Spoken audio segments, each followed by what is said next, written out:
Hey guys, today I've got a review of Man of Steel.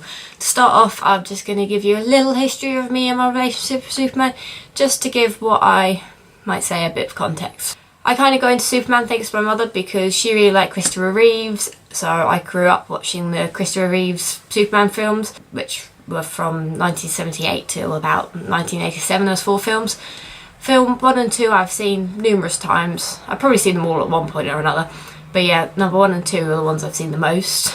Then in the 90s there was a TV series called Superman The Adventures of Lois and Clark, starring Terry Hatcher as Lois Lane and Dean Cain as Clark Kent / Superman. And I really enjoyed that because it was them being journalists and going and solving crime, and every now and then Superman would show up. And also there was Jimmy the photographer and Perry White, who I loved. In my mind, that's kind of what Superman is to me, because that's probably what I watched the most when growing up. Then you have Superman Returns from 2008, which me and my mother went to cinema to see, and some bits I did enjoy, but I never really fell in love with it. And I suppose I've never really fallen in love with Superman like I have with other superheroes. And so we come to 2013 and Man of Steel, which I also went to cinema with my mother because, like I say, she's the one that got me into Superman.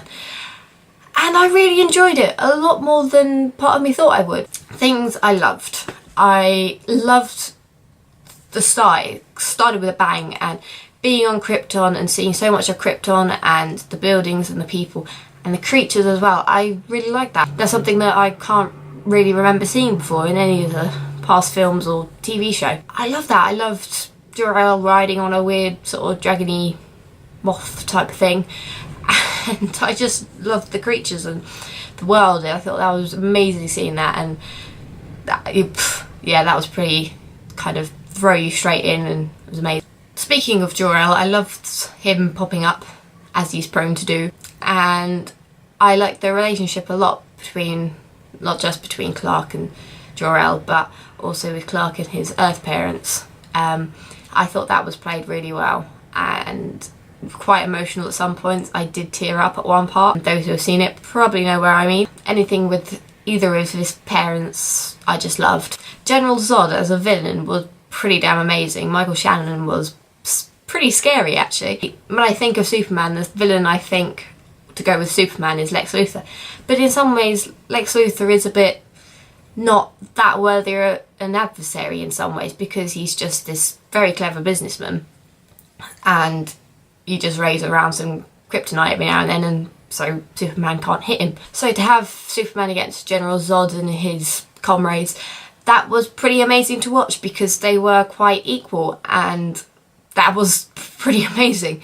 And the fight scenes that you got with that were huge and spectacular. I really liked how Clark Kent's origins were explained, because while it started with him being sent to Earth and you see him crash land as a baby, you don't then watch it growing up from child to teenager to adult.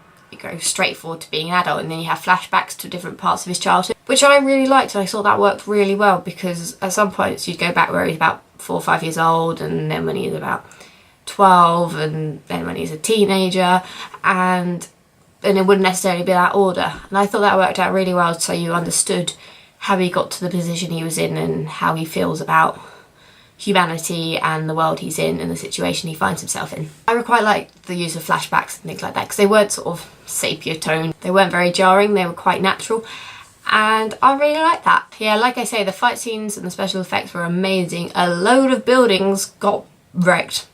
Metropolis, I'm pretty sure half of that was destroyed, and part of Smallville.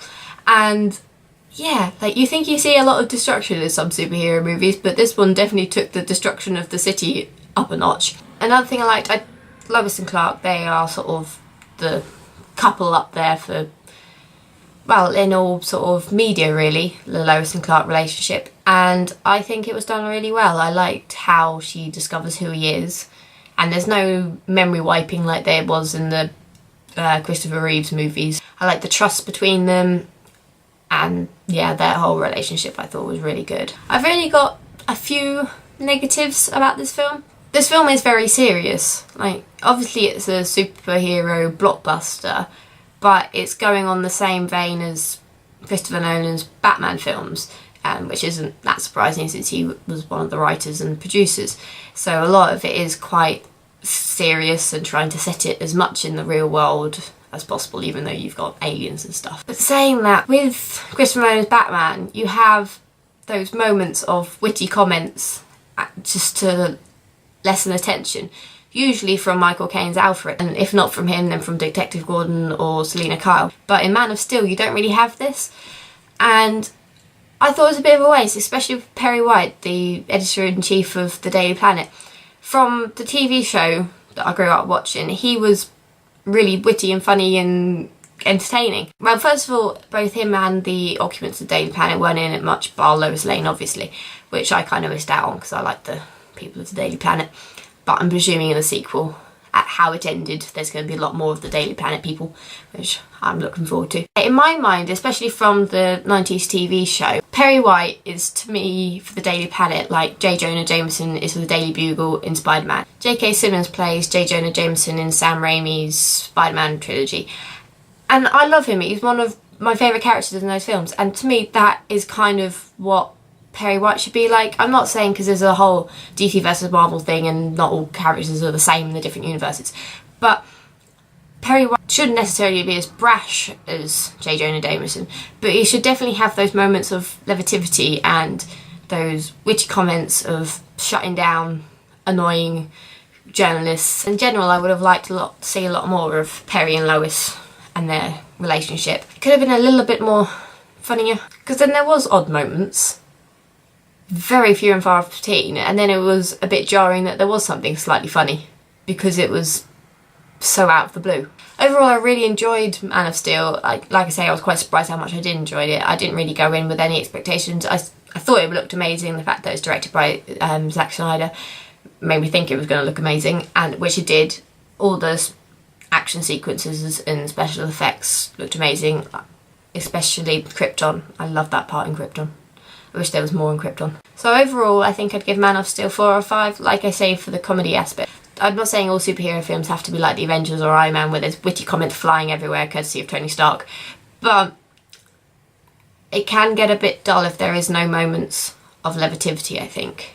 And that was missing, especially when I say with Perry, because in my mind that's kind of what Perry is and what Perry can be used for. Man of Steel I'd give 4 out of 5, and I would highly recommend it, and I think it is the Superman film a lot of people have been waiting for, and it's something that's made me really like Superman, which I haven't done really since the 90s TV show, so congrats on that. Let me know if you've seen Man of Steel and what you think of it down below, or what you think about previous Superman incarnations. I've never really watched Smallville, I have to say. I've only seen the odd episode. Until next time.